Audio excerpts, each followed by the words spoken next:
Yesterday we concluded our first sale here of the year at the Pavilion Gardens, Buxton, and I'm really pleased to say that we were not only blessed with a fantastic number of people in attendance, but great weather too. And fortunately, it's still good weather today for the breakdown day, which you can probably see going on behind me. There's lots of cars going off to new homes, which is great to see. We had over 1,200 registered bidders for the sale yesterday, which was a really strong amount. The hall was really full, which was fantastic to see, and we had a plethora of internet and commission and telephone bidders registered as well. So people across all the platforms that you can bid on with us. So lots of new faces, lots of repeat customers. Really great to see so many people actually come along to Buxton on the viewing day and on the auction day too.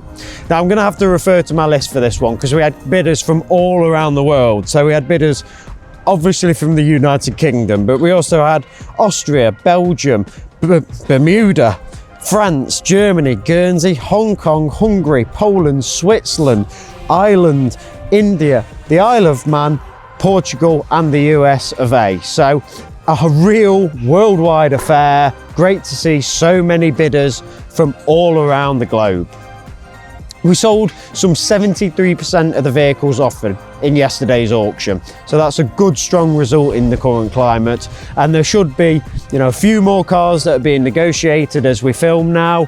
So this should get up and above the 75% mark by the time that all the provisional deals are concluded. Now I'm going to highlight some of the top sellers from the auction yesterday, and the strongest price achieved on the day was for the XK150 fixed head coupe. It was guided at 35 to 45, that example. UK car, nice colour combination of red with black interior. Competitively guided and well deserved to achieve it, some £50,000 or a bit over in total. Another strong seller on the day, but quite contrasting, was the 2015 Aston Martin DB9. So a much more modern classic. One of the second generation or facelift DB9 cars. Low mileage, under 30,000 miles, entered from a private collection and really nicely presented too. And that achieved again over its top estimate figure with some 43,400 paid in total. Another very strong seller, but again somewhat contrasting to the Aston Martin, was the Rolls-Royce Silver Ghost rolling chassis. So this was entered again from a different private collection, predominantly Rolls-Royce and Bentley private collection, this one. Bought into the collection in 1987, it was a real good blank canvas opportunity for somebody to either return it to its original coachwork or to put their own stamp on a Ghost chassis. So, a really exciting opportunity for lots of people. And I know we had several telephone bidders registered on that vehicle. We had people come to attend the sale in person from Europe, so again that's really great to see, and it was a fierce battle for that lot in the auction hall and over the telephones. Guided at 12 to 15, the total price paid in the end was a really strong 37,125 in total. So a strong result for the Silver Ghost, and also the Phantom One from the same collection also sold off to a new home too. Back to the Jaguars, the XJS Celebration. So one of the last of line cars, desirable celebration model. Everybody, well, not everybody probably, but lots of people seem to like the celebrations and they always prove very popular. Low mileage, this one, 37,000, 40,000 miles from memory, something like that. Really nicely presented car, some good service history with it too, and you know, well deserved to achieve the strong price of 30,400 or there or thereabouts, which again was over its top estimate figure. Another car that romped on well past its top estimate figure was the Ford Model A. So this was a Tudor sedan, so an enclosed two-door saloon, that car.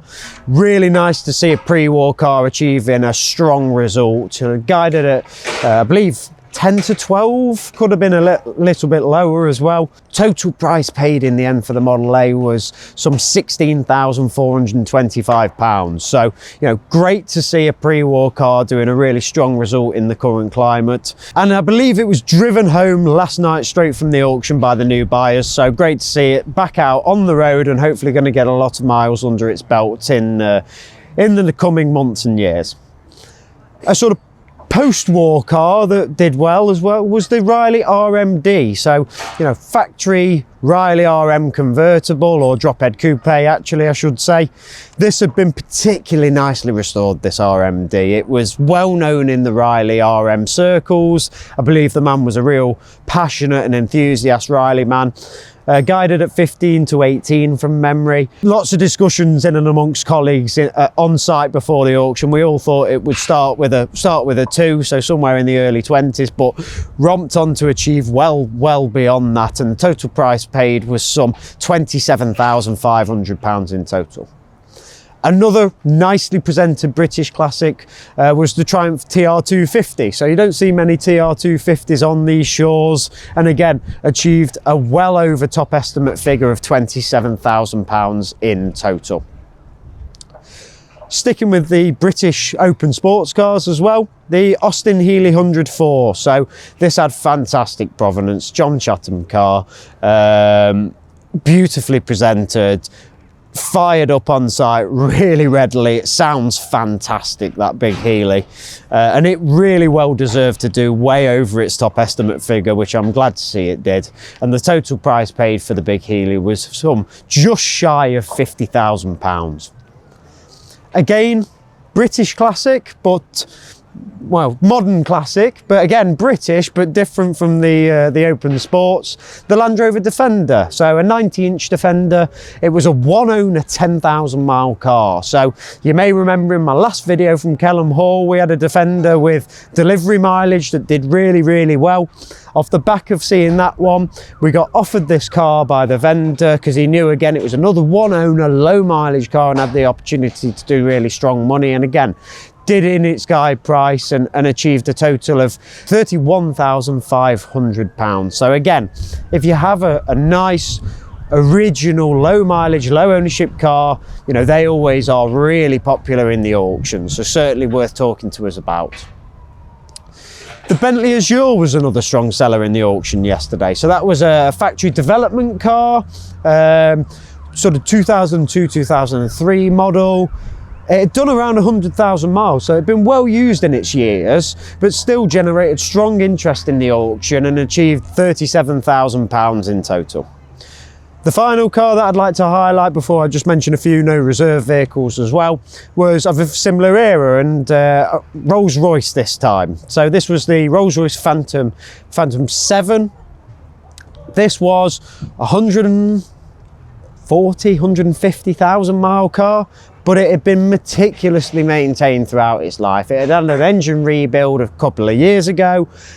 Everything that car had, it had received, and it presented like a 30,000 mile car on the bodywork and on the paintwork, rather than a 160,000 mile car or what it may have been. But it was a really nice presented car on the paint and the body, and it deserved to achieve a strong price of some 38,250 in total.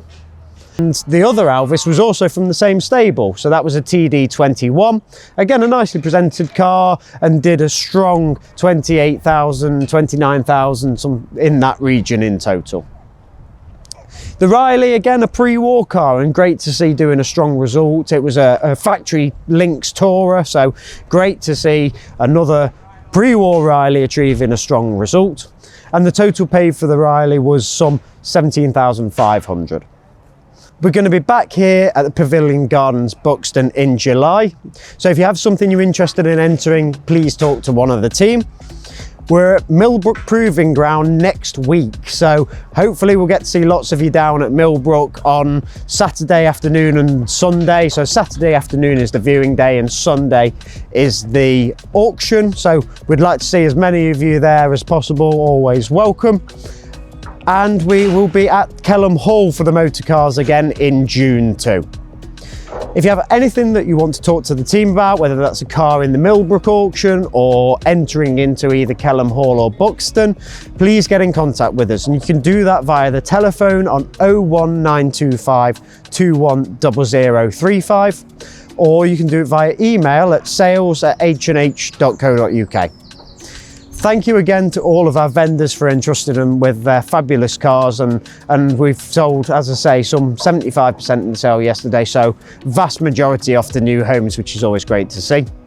It was great to see so many bidders and buyers here in person in Buxton as well, so we hope to see many more of you at the upcoming sales too. Thank you.